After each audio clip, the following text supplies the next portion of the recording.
In this video, I want to discuss the top 5 mistakes residential assisted living owners make during a tour or when they actually tour a family in their residential assisted living. So if you're interested, make sure to stick around. What's going on, everyone? I hope you're all doing well. If you're new here, my name is Serge. Welcome to the channel. To all my reoccurring viewers, thank you so much for all the love and support that you have all shown this channel. I greatly appreciate it.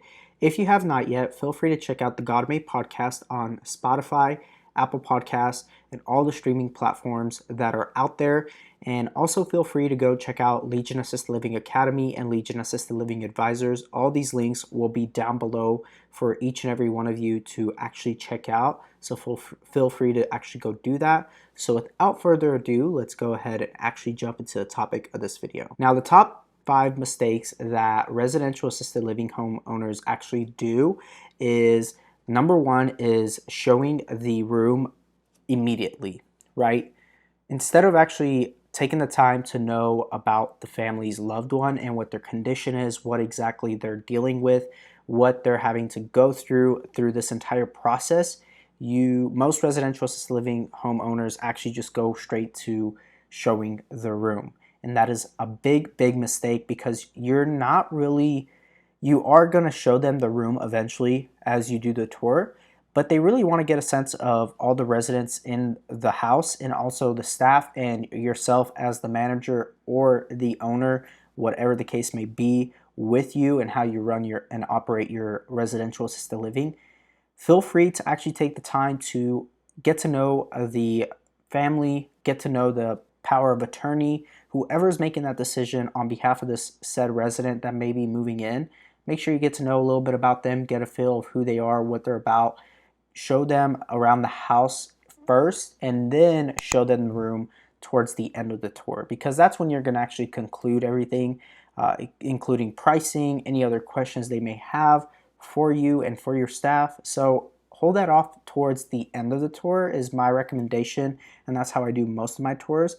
Also, make sure, this is actually the second mistake that happens a lot during tours, is that the caregiver is nowhere to be found. It's one thing to actually, hear the residents calling out, whether it's through their bell or their calling system, whatever it is. Families will hear that and they'll know that the caregiver has to go care for that resident that's in the other room or wherever they're at. So they'll be understandable about that. But if they don't show up at all during the tour and they don't actually take the time to address the family and talk to the family and greet them, that's going to leave a sour taste in their mouth, and they're most likely going to think that your caregivers really don't want to have anything to do with the families or even try to talk to them or associate with them at all in any shape or form. So that is definitely mistake number 2. Mistake number 3, though, I will have to say is just don't do this, period, is showing another person's room or another resident and that's hospitalized, right? That's in a hospital bed, that's on the verge of possibly passing away or is in really not the best condition possible. Maybe they're bedbound, whatever it is. Do not show that room. Actually, don't do that at all, period. Just don't ever do that, because you want to have respect for that other resident, and also to make sure that families won't feel like, well, are you going to show my loved one's room, right? They don't want you just showing everybody the room, right? So be very critical of that and crucial about that. And another thing is number 4, mistake number 4 is show that the residents are actually active, and that when you do the tours, actually show that your residents are doing stuff and they're just not in their rooms constantly sleeping. If your house ends up being one of these homes where they're actually got Alzheimer's, and a majority of them have Alzheimer's and they're dementia, and they are just in their rooms because that's where they want to be, and it's easier for you as your staff to contain that said resident with Alzheimer's or dementia, and they don't really know where they're going.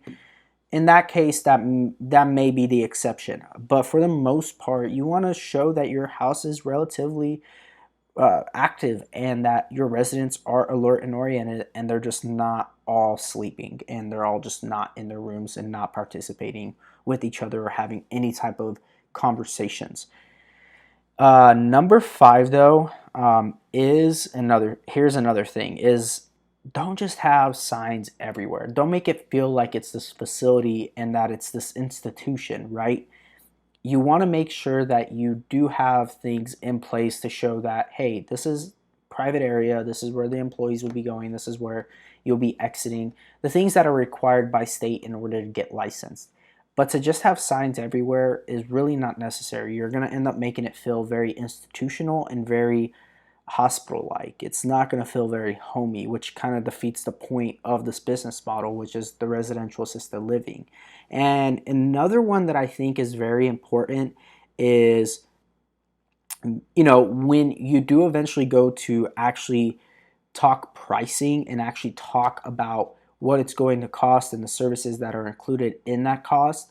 Like I said in the very beginning, you want to do that while you're in the actual room that they will be potentially moving their loved one into, right? Have that private conversation there. Do not have it out in the open where other residents or even all the caregivers can hear exactly what they're going to be dealing with, what they're going to be going through.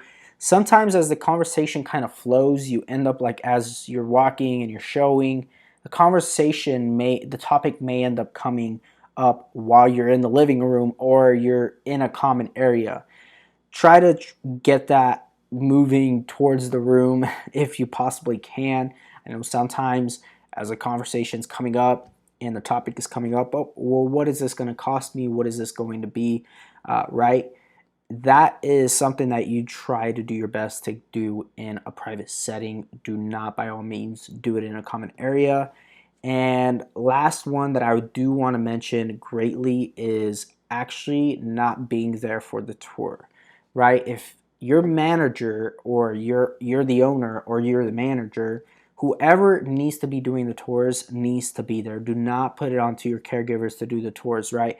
Because that really shows negligence and that really shows that you don't care as an owner, or your managers don't really want to have anything to do with the home or with the residents. Even though they may actually be a great manager and you're a great owner and operator, you not being there is showing that you're neglecting or you're showing negligence, and you do not want to be doing that in any type of shape or form at all. So make sure no matter what happens that you're actually there to take care of their loved ones. So to just recap, number one, do not show the room immediately, okay? Do not do that from the get-go. Make sure you tour throughout the house, let them meet all the other residents, make sure that the caregivers aren't disappearing, right? They're not just out of nowhere going somewhere and hiding in the bathroom while you're doing the tour or the showing, right? Do not, by all means, ever show another resident who is actually on the verge of possibly passing or is in a bedbound situation. Do not show their room if possible. Respect that other resident's privacy. Also, do not let your residents just to be sleeping all the time, right? Regardless if you're touring or not, do not do that, period. Do not just let all your residents sleep and not be active in any type of shape or form. So make sure you don't do that. Also, make sure that you just don't have signs all over the place, right? That is a big no-no. Do not do that. I can guarantee you that you will do really great during your tour, and you'll most likely have a lot higher success of moving residents into your home. I think a lot of people have trouble touring their homes or showing their homes because they make a lot of these mistakes and they don't know how to properly go through their home and show their home. And maybe I'll cover another video. I'll do another video covering this topic more in detail. But those are some top 5 mistakes with some extra little tidbits in there for you guys to just have. So make sure you guys take notes of all these, and that next time you tour a home, go through all this, make sure you don't do it all, and hopefully this provided some value to you. And if it did, make sure to hit that like button. Also hit that subscribe button if you have not yet. And feel free to go check out the links down below. Check out the God Made podcast on all the streaming platforms. And I will talk to you all in the next video. God bless.